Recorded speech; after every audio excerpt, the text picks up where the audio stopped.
నమస్తే నమస్తే సార్ భోగి గారు నమస్తే అండి. ఇప్పుడు ఈ ఈ ఆకులు అద్భుతంగా ఇంత నిజంగా ఒక ఇంత పెద్దగా ఆకు ఇంత అద్భుతంగా ఇవి బంగ్లా ఆక లేకపోతే సాదా ఆక అండి లేకపోతే కలకత్తా ఆక చెట్లు మంచి మీ పెరట్లో ఇచ్చారు పెరిగింది.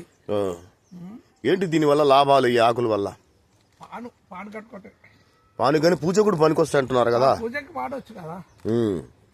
కలకత్తా ఆకు తినలేని ఆకులు పూజకు వాడి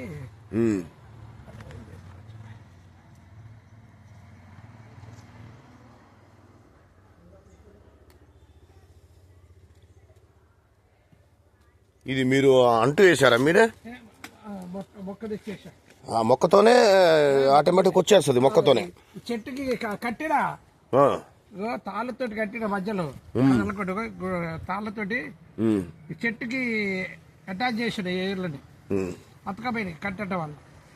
ఇప్పుడు ఇక్కడ భోగగిరి అని మా స్నేహితులు మిత్రులు పాత మిత్రులు మాకు వారు ఎప్పటి నుంచో కూడా ఆయన కూరగాయలు కానీ మనకి ఆకులు కానీ రకరకాల పండించే మొక్కల పెంపకంలో ఒక ప్రాధాన్యత చేర్చుకున్నారు.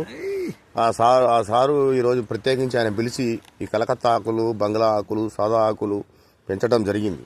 అద్భుతమైన గార్డెన్ లాగా తయారు చేసుకొని ఇంటి పక్కనే ఖాళీ స్థలంలో చేసుకోవడం జరిగింది.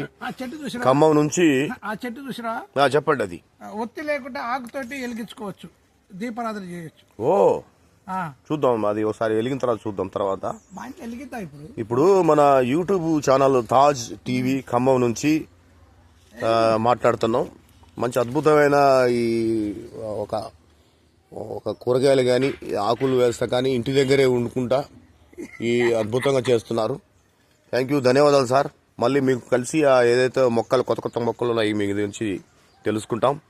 కెమెరామ్యాన్ షరీఫ్తోని Tajuddin, Taj TV YouTube channel Khammam.